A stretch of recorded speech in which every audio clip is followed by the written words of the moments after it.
invoca al Tribunal Supremo Español en la sentencia 459-2019, denominado juicio de Procés, que señala: la violencia en el delito de rebelión tiene que ser una violencia instrumental, funcional, preordenada de forma directa, sin pasos intermedios, a los fines que animan la acción de los rebeldes. De todos estos conceptos, señor magistrado, ¿qué cosa concluimos? Que el elemento descriptivo, alzarse en armas, es de naturaleza material, como acción violenta con el empleo de armas, con capacidad e idoneidad para atentar contra el orden constitucional, los poderes del Estado y los organismos autónomos legítimamente constituidos. Sin embargo, señor magistrado, la sola lectura de un documento no puede jamás equipararse al concepto de arma. Eso es imposible. La Fiscalía, señor magistrado, en su requerimiento acusatorio, ha reconocido que el elemento descriptivo alzarse en armas es de naturaleza instrumental, es decir, de naturaleza material. Sin embargo, señor magistrado, en todas sus exposiciones, pues ciegamente recurre al concepto de rebelión que ha sido creado por el juez supremo César San Martín Castro, quien ha interpretado los elementos objetivos y subjetivos del delito de rebelión con ocasión de los recursos de apelación, de detención preliminar, apelación de prisión preventiva o la tutela de derechos, que se han interpuesto a favor del expresidente José Pedro Castillo Terrones, y especialmente en el recurso de apelación 248-2022 Suprema, en la cual este juez señala que el delito de rebelión es igual a leer una lectura de un documento. ¿Y cómo lo señala este señor juez? Y eso es lo que repiten todos hasta ahora. Él dice así: un pronunciamiento que materializa un golpe o autogolpe de Estado puede no acarrear violencia física contra las personas si no encuentra resistencia o si fracasa. Pero en cualquier caso lleva implícita una violencia psíquica en la medida que se da a entender el propósito de ejercer la violencia contra quienes no acaten el nuevo orden ilegítimo. Se exige actos concluyentes que intimiden a los poderes legalmente constituidos con la amenaza de usar la fuerza para conseguir los fines previstos en el tipo delictivo. Eso es lo que señaló César San Martín. Este concepto de rebelión, señor magistrado, a criterio de esta defensa, es pues una monstruosidad jurídica, pues el elemento alzarse en armas es de naturaleza material, como una acción violenta mediante el empleo de armas de ataque que sean idóneas para causar daño. Sin embargo, señor magistrado, el juez San Martín Castro, sin ningún amparo legal, sin ningún amparo jurisprudencial, ha variado este elemento material a uno de violencia psicológica. ¿Y qué dice? Argumentando que se materializa cuando se da a entender el propósito de ejercer la violencia contra quienes no acaten el nuevo orden ilegítimo. Pero esta violencia psicológica tampoco existe, señor magistrado, en la lectura del documento. ¿Por qué? Porque del documento que ha leído el expresidente José Pedro Castillo Terrones, no existe ningún tipo de amenaza a quienes supuestamente no acaten el nuevo orden ilegítimo. Solamente ha dicho que la Policía Nacional, con el auxilio de las Fuerzas Armadas, dedicarán todos sus esfuerzos al combate real y efectivo a la delincuencia, la corrupción y el narcotráfico. Por ello, señor magistrado, consideramos que ese concepto de delito de rebelión que se comete solo con una violencia psicológica que lo ha esbozado el magistrado San Martín Castro ya es de naturaleza política, con el único fin de eliminar a lo que él considera su enemigo político. Señor magistrado, vamos a ir al segundo elemento. Dice, es decir, alzarse en armas para variar la forma de gobierno de poner al gobierno legítimamente constituido o suprimir o modificar el régimen constitucional. ¿En qué concluimos, señor? Que la lectura de un simple documento por parte del entonces presidente José Pedro Castillo Terrones no era idóneo para ello. Por 4 motivos, señor, por 4 motivos. Porque el documento que ha leído el entonces presidente de la República, ¿no?, carece de formalidad. ¿Y qué formalidad? La formalidad establecida en el numeral 7 del artículo 118 de la Constitución, que señala: los mensajes del presidente de la República, salvo el primero de ellos, son aprobados por el Consejo de Ministros. Y el artículo 120 de la misma Carta Magna señala: son nulos los actos del presidente de la República que carecen de refrendación ministerial. Consecuentemente, al no haber sido aprobado ni refrendado por el Consejo de Ministros, es un acto nulo del presidente José Pedro Castillo Terrones. No tiene calidad de mensaje a la nación, no es un mensaje a la nación, no surte efectos jurídicos de ninguna clase. Siendo así, es inidóneo para poner en peligro la estabilidad democrática, señor magistrado. No sirve, no es un mensaje, como dicen por ahí. Segundo, señor magistrado, ningún ministro materialmente ha prestado su respaldo al contenido de ese documento. Tercero, nunca tuvo el consenso, el apoyo del Comando de las Fuerzas Armadas y la Policía Nacional del Perú, conforme hemos escuchado a los pronunciamientos de estas instituciones, que es de conocimiento público. Y por último, señor magistrado, no ha existido ningún grupo paramilitar armado que respaldara la lectura de dicho documento. Siendo así, entonces, la sola lectura de ese documento es inidóneo como amenaza para variar la forma de gobierno, atentar contra los poderes del Estado y el sistema de justicia. Y en este punto debemos aclarar, señor magistrado, que dicho documento fue un acto político de parte del señor José Pedro Castillo Terrones, en aquel entonces como presidente de la República. ¿Y qué finalidad tenía la lectura de este documento? La única finalidad de dirigirse al pueblo que lo ha elegido democráticamente, señor magistrado. Señor magistrado, a mérito de esa denuncia realizada por la entonces fiscal de la Nación, Patricia Benavides, pues se tiene que este juzgado supremo, la Sala Suprema, la Fiscalía Suprema y la Procuraduría General del Estado, ya en común de ideas, tienen como verdad absoluta e inmutable que la sola lectura de un documento por parte del presidente José Pedro Castillo Terrones y es un delito de rebelión. Y no existe argumento válido que demuestre lo contrario. Por tanto, esta parte considera que no será ya pues sorpresivo que se declare infundado el sobreseimiento declarado.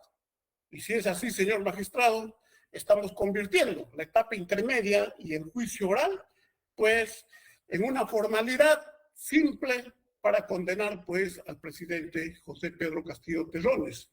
Porque este señor, mi cliente, mi patrocinado, pues ya está condenado políticamente desde el 7 de diciembre por la justicia paralela. ¿Y quién es la justicia paralela? Los medios de difusión mediática. También, señor, consideramos que ya está condenado prematuramente por el propio Poder Judicial. Así lo ha señalado el doctor Juan Carlos Portugal, actual abogado de la presidenta Dina Boluarte, quien en Canal N ha dicho lo siguiente: el expresidente de la República, José Pedro Castillo Terrones, debería seguir gobernando, ni siquiera debió ser investigado preliminarmente, y si está preso es porque el Juzgado Supremo de Investigación Preparatoria y la Sala Suprema Penal de Apelaciones así lo han decidido. Es decir, han decidido que la simple lectura de ese documento es un delito de rebelión sin que haya sido sometido a un juicio. Para finalizar este punto, señor magistrado, debo señalar, el pueblo peruano y la comunidad mundial tienen derecho a saber que existen sólidos argumentos jurídicos que demuestran que el presidente de la República, José Pedro Castillo Terrones, en aquel entonces no ha cometido delito de rebelión. Y si está preso, señor magistrado, es porque es un preso político y no porque ha cometido ningún tipo de delito. Bien, respecto al sobreseimiento del delito de abuso de autoridad. Señor magistrado, la lectura de ese documento por el entonces presidente José Pedro Castillo Terrones ha sido considerado por el Ministerio Público como delito de rebelión. Y ese mismo hecho, el Ministerio Público lo considera como delito de abuso de autoridad. En la audiencia que tuvimos de control formal, esta parte hizo esa observación. Sin embargo, la Fiscalía dijo que se reafirmaba que los mismos hechos constituían delito de abuso de autoridad.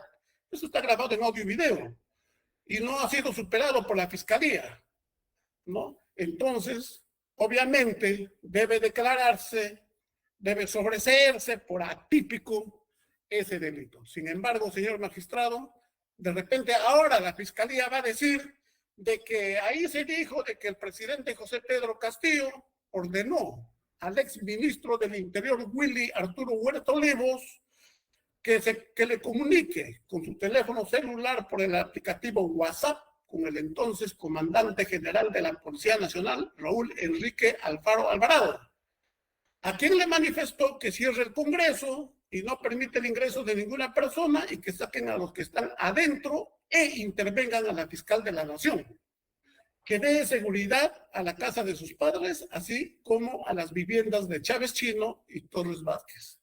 Estos hechos, si bien es cierto, señor magistrado, están en el requerimiento acusatorio, pero no han sido oralizados ni absueltos por la Fiscalía Suprema. Por tanto, señor magistrado, estos hechos jurídicamente no existen ahora, no existen porque no han sido oralizados.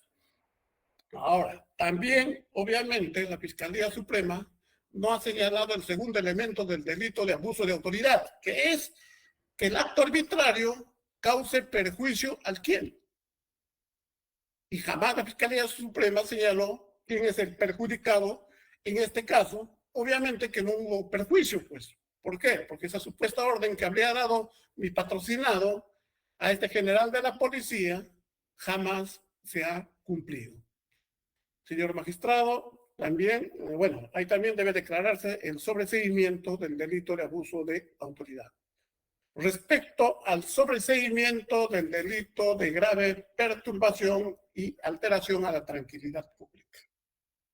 La lectura del documento que ha dado el entonces presidente José Pedro Castillo Terrones, mediante el cual anunciaba la disolución del Congreso, entre otras cosas, no es un hecho o una situación inexistente que pueda catalogarse como grave perturbación a la paz pública, ya que la misma Fiscalía dice que ese mensaje está destinado, está dirigido a la disolución del Congreso.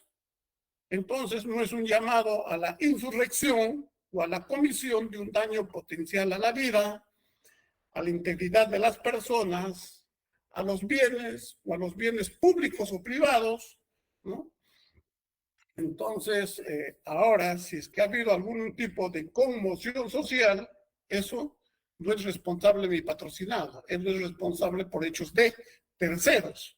Y si no es responsable por hechos de terceros, en todo caso, señor magistrado, también debe declararse fundado el sobreseimiento en este extremo. En consecuencia, señor magistrado, los tres delitos parten de un solo hecho, la lectura de un documento que no tiene la calidad de mensaje a la nación, que es inicuo para causar daño, que es inicuo para atentar contra los poderes del Estado, que es inicuo para ser considerado abuso de autoridad y es inicuo para haber atentado a la paz pública.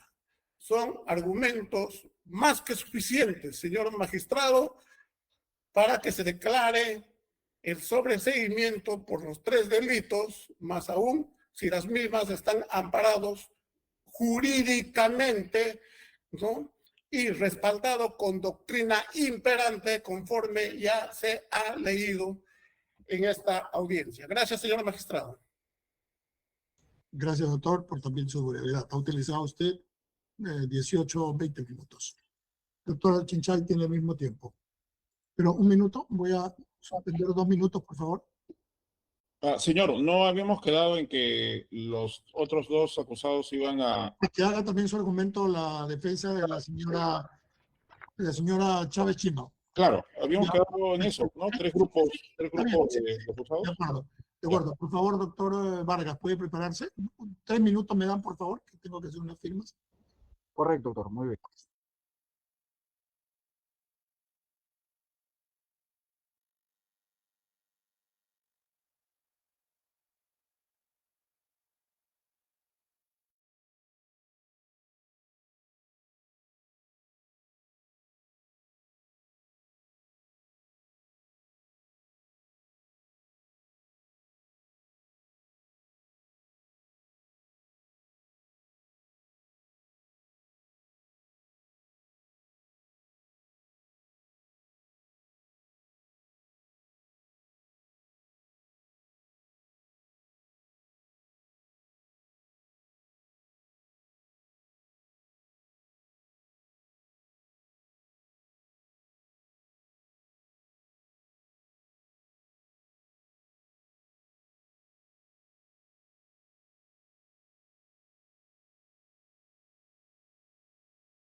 Parado en el artículo 344, inciso segundo, literal B. El hecho imputado no es típico o concurre a una causa de justificación.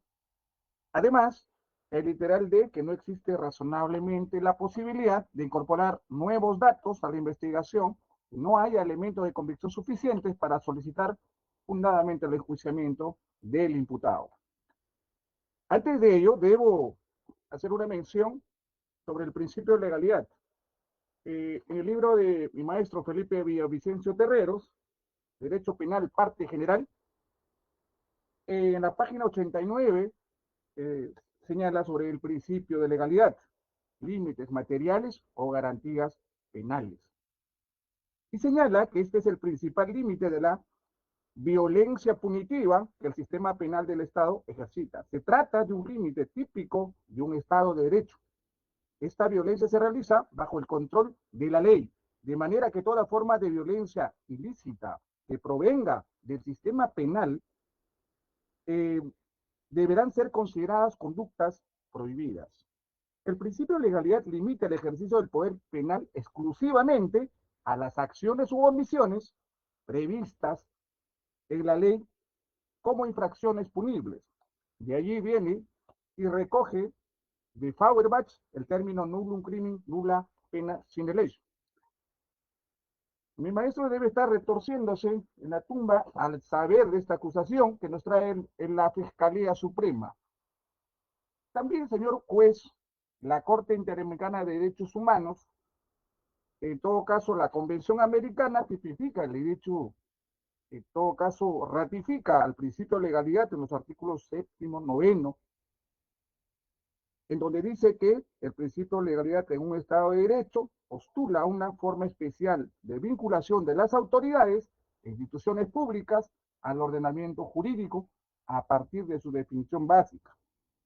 Cuando dice definición básica, estamos entrando al tema específicamente de la tipicidad. Cuando postulamos este sobreseimiento, justamente, señor juez, tiene que ver que para esta defensa la imputación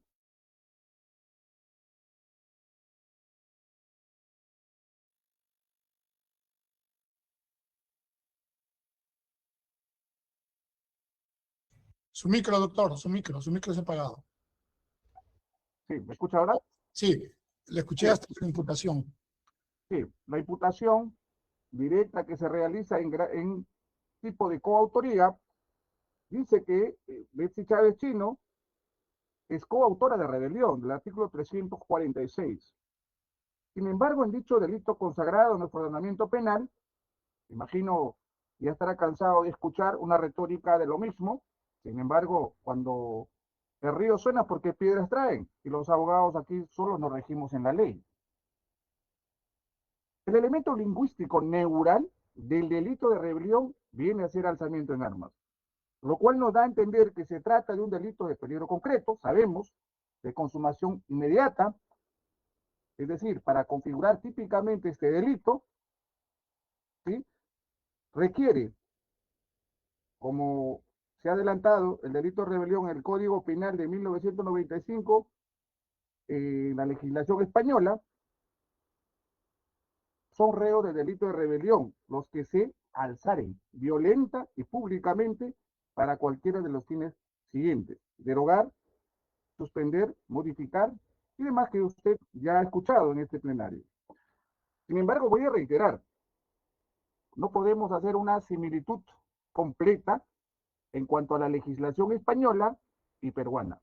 En nuestra legislación peruana solo existe el artículo 346. Y el verbo rector es alzamiento de armas, una condición de la acción. Sin alzamiento en armas es inconcebible una posibilidad de rebelión. No lo digo yo.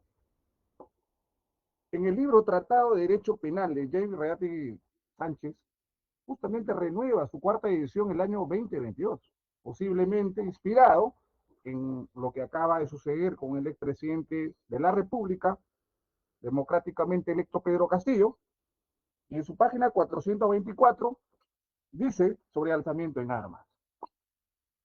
En tal sentido, alzarse en armas implica un desplazamiento físico del sujeto activo. Generalmente, de poner un régimen constitucional se realiza violentamente. La historia ha demostrado que necesariamente una rebelión ha ido de la mano de enfrentamientos de violencia física, psicológica, de destrozos materiales. En fin, la iniciación de cursos causales debe tener su origen en una conducta positiva. Dice también, debe tratarse de una irrupción violenta, con uso de la fuerza. Mientras ello no ocurra, las otras actividades que no impliquen ese uso no pasarán de la etapa de conspiración. Ahí radica un poco el alegato de mi colega, el maestro Duberly Rodríguez, cuando establece o contextualiza podría ser una conspiración. No dice es conspiración, como entendió el procurador. Los defensas no cambiamos el tipo penal, eso es trabajo de fiscalía. En ese sentido, Molinario sostiene que alzarse en armas no es la misma que tomarlas. Como es evidente, para alzarse en armas hay que haberlas tomado antes. Una vez tomadas, el hecho consiste en un levantamiento, es decir, que implica alboroto popular, revuelta o sublevación, lo que necesariamente supone un grupo compuesto por cierto número de personas. Si bien el número no está definido, que es irrelevante, la rebelión es un delito colectivo, dice Pacheco. Bien, que se sostiene con armas. No hay otra forma, doctor. Nunca hay un rebelde, como no haya muchos rebeldes. Nunca se comete este crimen sin empleo de la fuerza, con verdadera organización, con abierta y declarada hostilidad. Una reunión de amotinados, tumultuarios, no son rebeldes. Un seguimiento que toma las armas, un regimiento que toma las armas, una plaza fuerte que se subleva, sí lo son. Concluye. Está graficado recientemente en este autor, que es su tratado de derecho penal. Sin embargo, señor juez, la sala penal permanente de la Corte Suprema hace justamente lo que sendos fiscales han estado defendiendo la postura de San Martín Castro, fíjese usted, de un juez, de uno que puede ser relevado más adelante, pero la historia juzgará al Perú como un Estado violador del derecho, del principio de legalidad. Tanto en la apelación 171-2023, en su fundamento, en donde dice que la conducta típica de rebelión es alzarse en armas, el sujeto plural colectivo, en tanto el delito de convergencia, y hace todo un enredo y cita a un solo autor, a un autor colombiano, en donde dice que se trataría de un resultado cortado. Hay un adelantamiento de la barrera punitiva, pero es que este adelantamiento de la barrera punitiva no es para nuestra legislación. Si hacemos un análisis dogmático, si no se realizó tras una discusión, ¿sí?, jurídica para España. Así también recurso de apelación 256 hace mención la Sala Penal Permanente de la Corte Suprema respecto al delito de rebelión y conspiración, ¿sí?, señalando que el alzamiento en armas no importa, que todos los que pluralmente intervengan en el acto de rebelión deban portar armas. Fíjese usted, tremenda aberración de un juez supremo. Nosotros, si bien es el más alto, ¿sí?, la más alta instancia ordinaria de nuestro país, con mucho respeto, sin embargo no es más alto que la Constitución y así también los tratados internacionales. He escuchado al señor fiscal hacer mención al artículo 45 de la Constitución Política del Perú. Eso hay que tomarlo con mucho cuidado, debido a que, a criterio del fiscal, lo que dice la Constitución en el artículo 45 es que es punible el tema de rebelión, por supuesto, pero existen normas que rigen de la protección de bienes jurídicos, en donde se analiza el elemento fáctico, el elemento objetivo, el elemento subjetivo. La Constitución es un respaldo, es una positivación de principios de derecho internacional, pero en la Constitución no se analiza el elemento fáctico, el elemento objetivo, el elemento subjetivo del tipo. Entonces, esa situación hace, señor juez, que pretendemos utilizar a la Constitución política del Estado, ¿sí?, para dar soporte a esta aberración jurídica. ¿Y por qué? Voy a entrar al tema en concreto de mi petición. Cuando solicito y digo que el hecho típico, el hecho que se le atribuye a mi patrocinado no es típico, efectivamente, durante la investigación preparatoria de que el Ministerio Público ha estado a cargo, controlado por su despacho, pues no se ha podido determinar el alzamiento en armas, como bien he señalado. Porque la imputación que se menciona en la acusación es lo siguiente para Betsy Chávez Chino, señalando que habrían tanto Betsy Chávez Chino y sus coacusados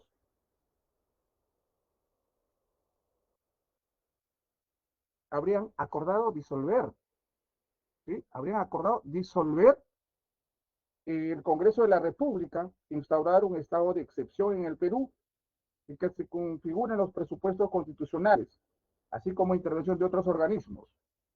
¿Desde cuándo acordar disolver el Congreso de la República es un tipo penal? Eso sirve para la esfera política que cabe en su función especial como ministra, ¿no? Corresponde a una esfera totalmente constitucional, más no penal. Se ha dicho que Castillo Terrones se reunió en el despacho presidencial. Fíjese, esto sería actos preparatorios. Se reunió junto con sus coacusados para la elaboración del contenido del mensaje de la nación. Luego de las 23:04 horas, la acusada Chávez Chino se retiró de dicho ambiente con dirección a la sede del PCM. Entonces, esta imputación, en principio, hace referencia a una posible conspiración, actos preparatorios, mientras no se despliegue, mientras no se inicia la fase de ejecución, es atípica, o sea, no tiene consecuencias. Hay otros hechos que se le atribuye, por ejemplo, que siendo las 9:46 de fecha 7 de diciembre de 2022, la acusada Chávez Chino ingresó a la sede de la Presidencia del Consejo de Ministros, donde se reunió con su coacusado Castillo Terrones, presidente de la República, con la finalidad de realizar actos de coordinación de la ejecución del delito de rebelión. ¿Qué coordinaron? ¿Qué tipo de fusil iba a cargar Betsy Chávez Chino, Castillo Terrones? Y para reforzar su imputación, se señala que mi patrocinada se habría comunicado con Fernando Aliaga Alejo, presidente ejecutivo de IRTP. Fíjate, son elementos fácticos, situaciones que son totalmente cotidianos para su cargo. Era presidente del Consejo de Ministros, tenía que coordinar, dado que ese día se iba a realizar una moción de vacancia al presidente de la República. Hay dos hechos relevantes. Uno, que se iba a realizar una moción de vacancia a Pedro Castillo, y lo otro, la lectura del presidente de la República. Asimismo, se comunicó Chávez Chino con su coacusado Huerta Oliva, dice la acusación, a quien le solicitó a instancia del exmandatario disponer de los efectivos de la Policía Nacional ubicados en el perímetro del Palacio de Gobierno, para que permita el ingreso de manifestantes a favor del gobierno a la Plaza de Armas. Cuando le digo, señor juez, que había dos situaciones en ese momento, uno era la moción de vacancia Y obviamente el gobierno actual tenía sus partidarios. Y por otro lado está la supuesta consecuencia de la lectura del mensaje presidencial y que eso se está interpretando como que habría perfeccionado o realizado ejecución del tumulto, favoreciendo el tumulto en la Plaza de Armas de Lima. Y que Betsy Chávez habría coordinado, pero dice a través de Pedro Castillo. No dice que ella coordinó. Se corrobora dicho acto de organización desplegado por Chávez Chino con la manifestación, manifestado por el Comando Operativo Jorge Luis Angulo Tejada. Señaló que el general PNP Manuel Osada Morales, en horas de la mañana del día 7 de diciembre del año en curso, me llamó a mi teléfono para darme cuenta que el señor ministro Interior, Willy Huertas, dispuso que de orden del señor presidente de la República se retiren las rejas de Plaza de Armas para que sus simpatizantes que se encontraban en Avenida Bancay puedan ingresar. ¿Dónde hay rebelión aquí?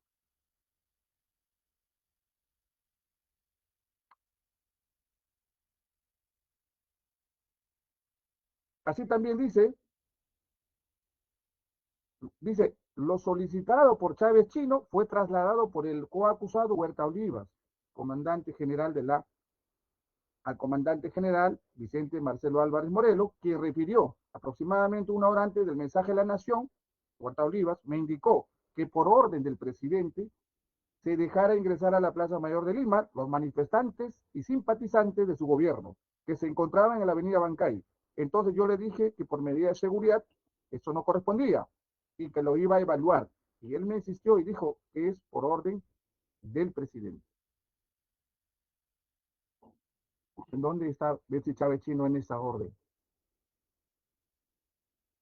Bien, señor magistrado, como se puede evidenciar, si bien el Ministerio Público, en todo caso, no tanto el Ministerio Público, en esta ocasión se le ha escuchado sobre el tema de que hay prueba para analizar y esto debe llevarse a un plenario, no tanto como en anteriores ocasiones, porque el doctor Chichay, como quiera, es académico. Sin embargo, sí, hay postura de la Procuraduría en donde señala que la defensa, lo que estamos haciendo mención son a medios probatorios. Entonces, cuando se pide sobreseimiento, que viene a ser archivamiento del proceso para no hacerlo sentar en el banquillo de los acusados a una persona inocente. Justamente esta institución jurídica no ha sido creada por la Corte Suprema, sino es una corriente del Código Procesal Penal para América Latina. ¿Para qué? Para darle viabilidad, flexibilidad al sistema judicial de administración de justicia, no y perder tiempo de juicio. Es necesario hacer mínimamente, ¿sí?, un recuento de con qué medios de prueba está yendo Fiscalía a un juicio para probar no conspiración, no una tentativa de rebelión, sino tentativa, ¿sí?, acabada. Tentativa acabada. Es decir, con todos sus elementos, tanto objetivos como subjetivos. En nuestro sistema jurídico, reitero, solo exige lo siguiente: el comportamiento del sujeto quien comete rebelión debe ser en principio alzarse en armas, con violencia para subvertir los poderes del Estado. El verbo rector más importante, alzamiento en armas. Justamente, señor juez, por eso comencé con el tema del principio de legalidad. Y en lo referente a la tipicidad subjetiva, el delito de rebelión solo puede cometerse con la existencia de la conciencia. Estar plenamente consciente de que se desea el resultado. Y voluntad de realizar los supuestos penales contenidos en el 346. ¿Y qué tal si analizamos lo siguiente? ¿Y qué tal si existe la voluntad, fíjate, interiorizada en los sujetos imputados o acusados, pero no se exterioriza el elemento objetivo del tipo? ¿Cómo se llama eso? Simplemente los delitos ideados, la ideación no es punible en nuestro sistema jurídico. No solo en nuestro sistema jurídico, sino de la cual somos consumidores. El dolo debe estar dirigido a variar la forma de gobierno, de poner al gobierno legalmente constituido, suprimir o modificar el régimen constitucional. Betsy Chávez Chino, en todo este tiempo de la investigación, señor juez, no se evidencia en el acervo probatorio justamente el literal del pedido del 344, dice que no habrá posibilidades de que Fiscalía pueda realizar más investigación. No hay un elemento objetivo de donde se pueda deducir ser coautora del delito de rebelión. En tanto no exista esas condiciones señaladas, estaríamos ante supuestos de una tipicidad penal. Es decir, podría tratarse de algún delito común de otra naturaleza. Y también, señor juez, tenemos que analizar en este tópico los grados de desarrollo del delito. ¿Cómo se desarrolla un delito? El delito se consuma solo cuando revela alzamiento en armas, ya sabemos, con fines también señalados, variar, deponer un gobierno. Y también hay posibilidad de una tentativa. Hay más posibilidades de una tentativa, quizá de una tentativa, aunque acá lo veo más de una tentativa inidóneo o delito imposible, porque ya que esto tiene que ver cuando todavía no se realiza el inicio de la fase ejecutiva, o cuando esta comienza y es interrumpido por alguna situación exterior, ajena al sujeto activo o a su propia voluntad de la gente. En el caso de mi patrocinada, ni tentativa le alcanza. ¿Y cuál es lo fáctico que vamos a dejar sentado sobre la imputación, por ejemplo? Sobre la reunión, por ejemplo, con los coacusados, no le hace formar parte del delito de rebelión, porque señala que se reunieron para idear. Pero la ideación, ¿cómo Fiscalía podría probarlo en un juicio? No yendo al aspecto probatorio, porque hay que diferenciar. Una cosa es analizar los elementos de prueba que está llevando y otra cosa es analizar cada elemento de prueba para distinguir. En juicio se valora, se actúan las pruebas. En sobreseimiento se enumera y se dice, ¿esto tiene valor? ¿Tendrá? ¿Se asemeja? Como dijo el doctor Duber Rodríguez, el papelito que encontraron decía Chávarri. ¿Chávarri qué tiene que ver en este juicio? Entonces, reunirse, señor juez, incluso, reunirse en Palacio, incluso formaba parte de su labor.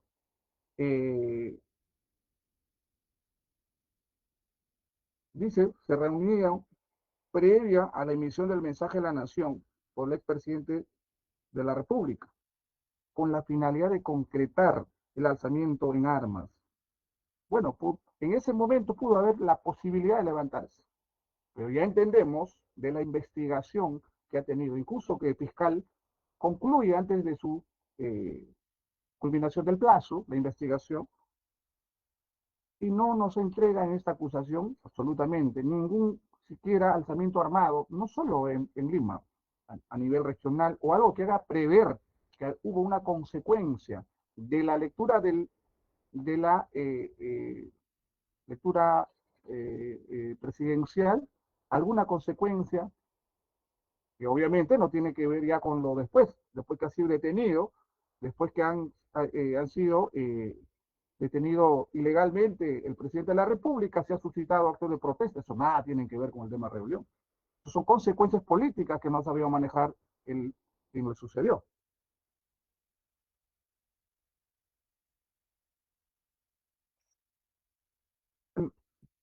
Señor juez, también se dice